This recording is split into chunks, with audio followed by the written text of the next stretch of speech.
DC সাহেব আছে পুলিশের, এডিসি ডিসি, তারপরে ওসি সাহেব এবং আরও ওনার আরও লোকজন যারা আছে সবাই আছে। সবার মধ্যস্থতায় আমি একটা আমরা কথা বলছি, সেটা হলো যে যেটা আপনি যে আমি যখন বাইরে ছিলাম তখন আপনি কথাটা বলছেন যে আমি লাঞ্চে ছিলাম, তখন বলছেন যে ওদের যে বেতনটা সেই বেতনটা করতে দিতে হবে। বেতনটা করতে দিবে, ওদের যে ডিউ টাইমটা আছে সেই ডিউ টাইমে আপনি ওদের বেতনটা দিয়ে দেবেন, এটা হচ্ছে প্রথম। আর যেটা আপনার ওই চিঠি অনুযায়ী যেটা আপনার ক্ষতিপূরণের যে ওদের যে ব্যাপার বিষয়গুলি আছে সেই বিষয়টা এই মাসের মধ্যে আপনি যেমন 9-10 করছেন, এটা হবে না। এই মাসের মধ্যে আপনি শেষের দিকে দেন, কিন্তু তাদেরকে একটা ডেট দিবেন যে এই ডেটে তারা এই ক্ষতিপূরণ পাবে, তাদেরকে এই ক্ষতিপূরণে আমরা এই মাসের এই ডেটে আমরা ক্ষতিপূরণ এই ডেটটা আপনি ডিসি সাহেবের সামনে আপনি যদি এটাকে দেন, তাহলে এই যে আন্দোলন যা কিছু আছে এরা বলছে যে আমরা ডিউ টু রেসপেক্ট ডিসি সাহেব ওনার অনুযায়ী কথা অনুযায়ী তারা সম্মান করে তারা চলে যাবে আন্দোলন থেকে, তারা কি করবে মানে আপনার এখানে। আর এরপরে আপনি যা সিদ্ধান্ত নেন আপনার ফ্যাক্টরি ব্যাপারে সেটা আপনি নেবেন, ওয়ার্কাররা কোনো ইন্টারফেয়ার নেবেন। তা এই জিনিসটাই আপনি একটু ডিসিশন নিয়ে জানান। একটা হলো যে যেটা আপনি হ্যাঁ বলেন,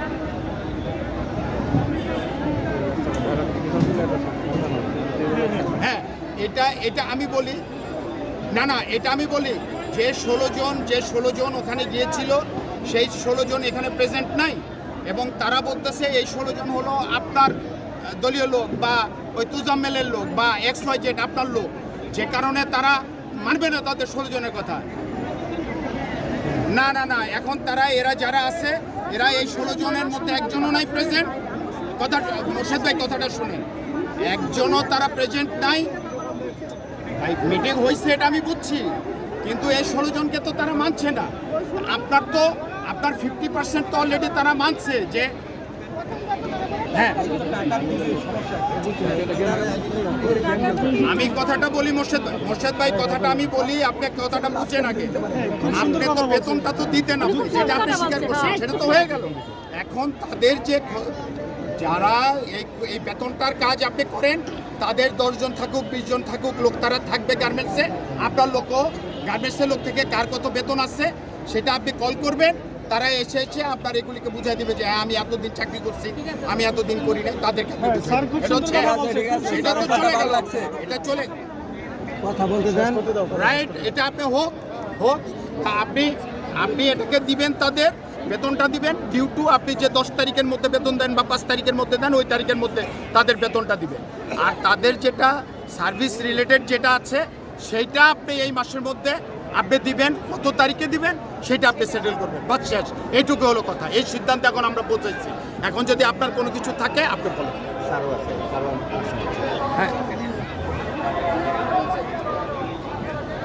মোর্শেদ ভাই ওই 16 জনের কথায় তো 2600 লোক মানবে না, কারণ তারা যে গেছে এদের পারমিশন নিয়ে যায় না, এটা আপনার বুঝতে হবে।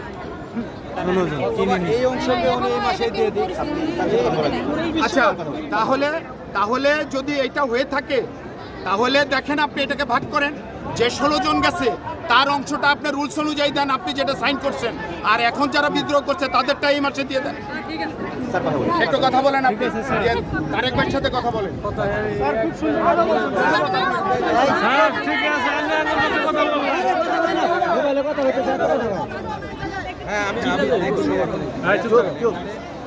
ওই যে মাহমুদ ভাই তো বললো যারা গিয়েছে আজকে যারা সাইন কপিটা ওইটার এই অংশটা মানতেছে না, সুন্দর কথা গরিবের যার উপরে কোনো কথা হয় না। এই 500 জনের দাবি হলো বেতন তো আপনি 10 তারিখের মধ্যে দিচ্ছেন, এটা ওরা ওকে, বাট ওই যে সার্ভিস বেনিফিট যেটা আপনি চাইছেন অক্টোবরের 30 পর্যন্ত, ওরা এটা সেপ্টেম্বরের মধ্যে একটা ডেট, এই অংশটাকে আপনি সিলেক্ট করে সেপ্টেম্বরের মধ্যে দিয়ে দেন। আপনার তো দিতেই হবে, আপনি তো দিবেন, দিতেই হবে, দিয়ে দেন। কথা না বলে সিদ্ধান্তের উপরে কথা আপনি যে কথা বলছেন কোনো এরপর কথা নেই। একটা সলিউশন তো আপনাকে দিতে হবে, এটা তো রাস্তায় আছে। সলিউশন তো একটা মেটার নেই, দুটা তো অনেক বলতে পারছে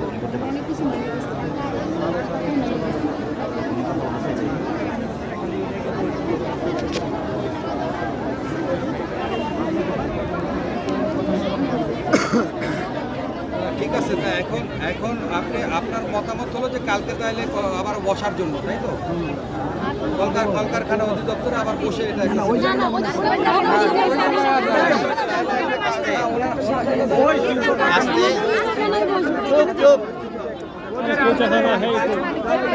ভাই কথা মোবাইল শুনবার দাও ওরা কথা শেষ করো, মোবাইলে তো কথা বোঝা যেত না, সবাই চিনলেন আলোচনা করছে, তারাও এসে এদের সাথে কেউ আর কথা বলে না, ওদের উপরে যদি আস্থা নাই। তা এখন আপনি সার্বিকভাবে ফ্যাক্টরি তো এখানে আছে, পাশেই ফ্যাক্টরি, এর ফ্যাক্টরিতে একটা বসার ব্যবস্থা করেন, এখনই করেন, প্রয়োজনে সন্ধ্যায় করেন বা কালকে সকালে করেন।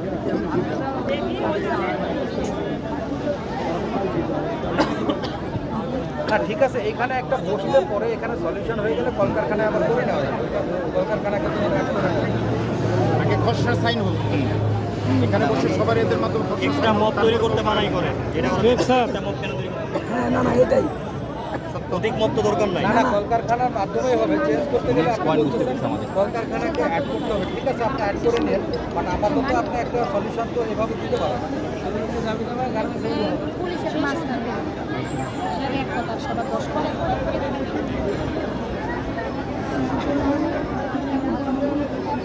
না সেইটাও তো আপনার একজন প্রতিনিধি বা কাউকে তো বলতে হবে, আপনার একজন প্রতিনিধিকে বলতে হবে না? সেটা তো কাউকে বলতে হবে।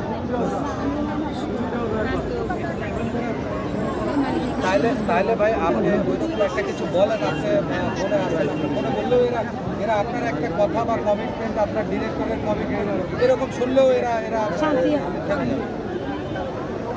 আমি কি তাহলে লাউডে দিব? আমি লাউডে দিব না স্যার লাউড মানবো না কেউ মোবাইলে লাউড না না না, ওইটা লাউড সেই সকাল থেকে বলে যাচ্ছে, এরা আমাদের কথা তো ফাইনাল কোনো কথা না। উনি তো দায়িত্ব নিচ্ছে না ঠিক আছে মোর্শেদ ভাই, আপনি বারবার বসেন না, এদেরকে বসার একটা পরিস্থিতির ব্যবস্থা করে দেন। আচ্ছা তাহলে আমি যদি কালকে বলি, সেটা আপনার কে থাকবে, সেই লোকদেরকে একটু বলুন।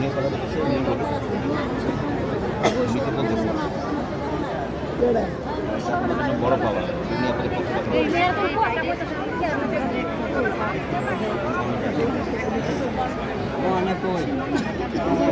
আচ্ছা আমি কলকারখানায় বসতে যাচ্ছি। না না না মানি না আমাদেরকে ডিসিশন জানাই দিব আমরা মানি না এরকম মোর্শেদ ভাই শুনেন, আমি বলি কলকারখানার প্রবলেমটা কলকারখানার লোকদেরকে নিয়ে না, আপনার ভাবতে হবে যে এই শ্রমিকদেরকে নিয়ে এটার প্রবলেমটা। আমার কথা হলো যে তারা যদি সাদা কাগজ মানে, আপনার কলকারখানার কাগজ দরকার নেই। আপনি না মোর্শেদ ভাই কথাটা বই, আপনার তো একটা ব্যাপার নিয়ে প্রবলেমটা বাড়ছে, হ্যাঁ দুইটা গ্রুপের তো দরকার নাই, আপনি গ্রুপ একটাই করেন। আপনি গ্রুপ শুনেন, এখন কলকারখানার লোকেদের তাহলে কলকারখানার লোকেদের আপনি সাইন করাইছেন, এরা মানে না কেন? তাহলে তা কলকারখানার লোকেদের বলেন এদেরকে মানাইতে, ওই অফিসে বসে সাইন করলে হবে না? কালকেরটা এরা মানবে না তো। আপনি একটা কাজ করেন, আমি বলি আপনি একটা কাজ করেন, শুনেন, আপনি 5টা লোক দেন আপনার অফিস দিয়ে, তাদেরকে ডেকে নিয়ে ফ্যাক্টরিতে বসা, তাদেরকে ডাইকে নিয়ে জিজ্ঞেস করেন আগে তো কোনটা। হ্যাঁ কারা? তাহলে আপনি কলকারখানার দরকার নাই, আপনি তাইলে বলেন বিজিএমইদেরকে যে ওনাদেরকে টাকা দিয়ে দেখ, কোনটা তাইলে এখান থেকে সরে চলে যান, তাই তো হয়ে গেল। ওনা তো বিজিএমইর কথা বলতে চাচ্ছে, হ্যাঁ না এই টাকার এই যে 16 জন করছে তাদের মতো যে টাইমটা নিছে, এই টাইমের সাথে এদের কোনো মিল নাই। এদের সাথে এক কথা বলে গেছে, ওইখানে কথাটা বলি আমি মোর্শেদ ভাই, আমি বলি আপনি আয়রা যে যাইয়া যে টাইমটা দিছে, এদের কাছ থেকে তারা টাইমটা নিয়ে তারা দেয় না, সমস্যাটা ওইখানে বাড়ছে। কারা? হ্যাঁ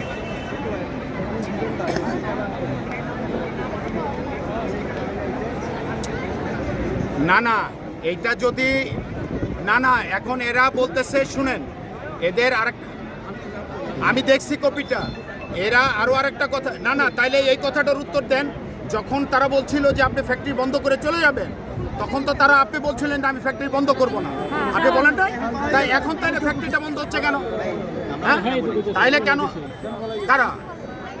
তারা তো খোলা চায় তারা তো খুলতে চাচ্ছে যে আমরা চাকরি করবো আমরা খুলে রাখবো আপনার ফ্যাক্টরি খুলেন আমাদের কারা তা ওরা তো বলতেছে যে আমাদের কাজ না দিলে আমরা কোথায় কাজ করবো আপনি বলছেন ওরা বলতেছে যে আপনার যে যত আপনার আমি বলি নাই এখানে শুনেন না আর্গুমেন্ট আরে কথাটা বলি আপনার বায়ার আসছে আপনি নাকি বায়ারদেরকে রিজেক্ট করছেন আপনি তাদের কাজ নেন নাই তাই এই জন্যই তো তারা ডিজার্টেড হয়ে গেছে ফ্যাক্টরিতে কোনো কাজই নেই। আমার কথাটা তো এটা না আপনি আপনি আপনি একটা রুলসের কথা বলেন যে আপনার লোকদেরকে বলেন আপনি যে টাইমে আপনি বেতন দিতে চাইছেন এটা ঠিক আছে আপনি তাদের যে ক্ষতিপূরণটা দিতে চাচ্ছেন সেই ডেটটা ফিক্সড করে তাদেরকে দেন তারা 10টা লোক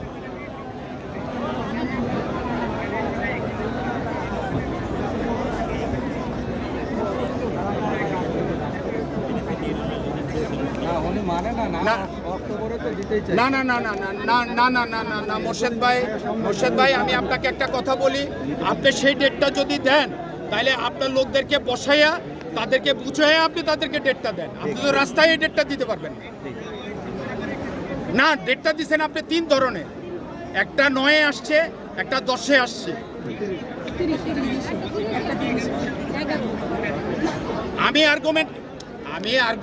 আমি আপনার সাথে আর্গুমেন্টে যাচ্ছি না মোর্শেদ ভাই আমি বলি আর্গুমেন্টে আমি যাচ্ছি না এখানে একটা কনস্পিরেসি হয়েছে যেটা শ্রমিকের সাথে এবং আপনাদের শ্রমিকের মধ্যে একটা ডিফারেন্ট আছে হ্যাঁ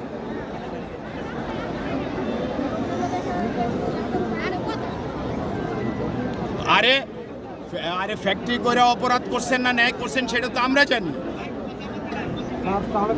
হ্যাঁ বলে আমি তো ওই যে আদালতে ওই যে এখানে একটা গার্মেন্টস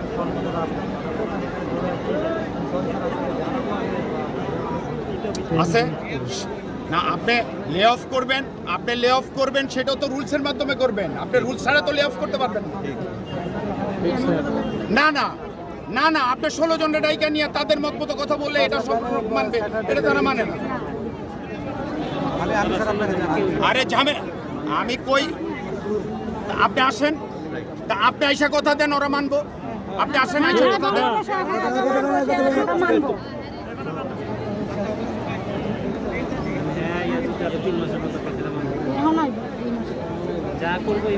না তারা ওখানে যাবে না তারা ওইখানে যেতে চাচ্ছে না একজন লোকও যেতে চাচ্ছে না কলকারখানায় এখন এই প্রবলেম ফেস করবে কে ভাই আপনি একটা ডেট দিতে পারতেছেন না যে তাদেরকে ক্ষতিপূরণটা দেবেন কোন ডেটে দিবেন না আপনি তো 2-3টা ডেট তারা এই কথা বলতেছে আপনি 2-3টা ডেট দিচ্ছেন তার মানে তারা একত্রিত না হইতে পারে টাকাটা তারা না পায় এই জন্য এখন শুনেন আপনি ফিল্ডে না আমি ফিল্ডে দাঁড়ানো আপনি একটা কথা বলতে পারেন না যে জান আমি একটা ডেটে আমি টাকাটা দিয়ে দিই হয়ে গেল দেন আপনি সামনে মাসের যে তারিখে আপনি বেতন দেন ওই তারিখে সব ক্ষতিপূরণ দিয়ে দেন বাদ দেন আপনি সব কথা এই মাসে দেন বেতন সামনের মাসের এই বেতনের তারিখে ক্ষতিপূরণ দিয়ে দেন আপনি লিখিত দেন আপনার লোক দেয়া এরা মাইনা যাবে এটা নয় আপনি 10-এই দেন না আপনি 10-এই দেন 10-এ যে তারিখে বেতন দেন ওই তারিখে ক্ষতিপূরণ দিয়ে দেন আপনার লোকদেরকে আনেন এখানে বসে ডিট এগ্রিমেন্ট করে দেন আপনাকে আপনি লে অফ করে দেন আপনার কারে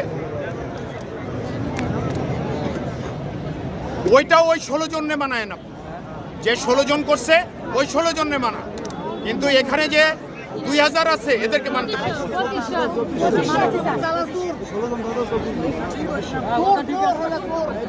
আপনি কারা তাহলে 500-700 লোক গেলে কি 500-700 লোক এখানে হোক এখানে তো সব লোক প্রেস খালি ওই 16 জন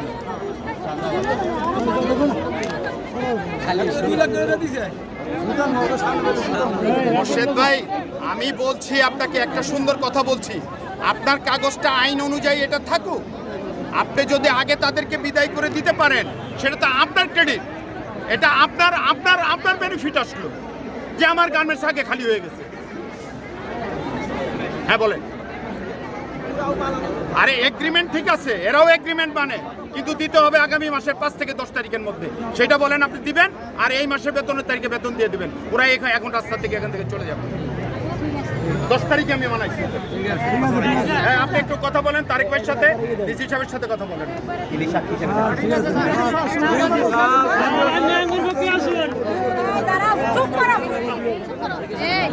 এর উপরে কোনো কথা হয় না।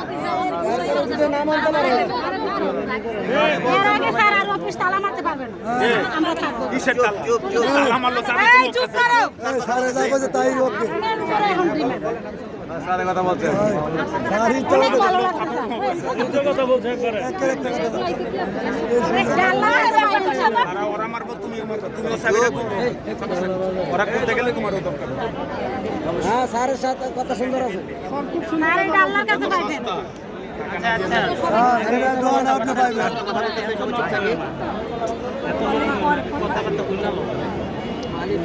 আচ্ছা ভাই, মালিকের সাথে কথা হইতেছে, মাহবুব ভাই যেটা বললো, মাহবুব ভাই যেটা বললো এইটা আপনি একটু বলেন। আমার মনে হয় বললে 30 তারিখ আর 10 তারিখ 20 মিনিট ডিফারেন্স।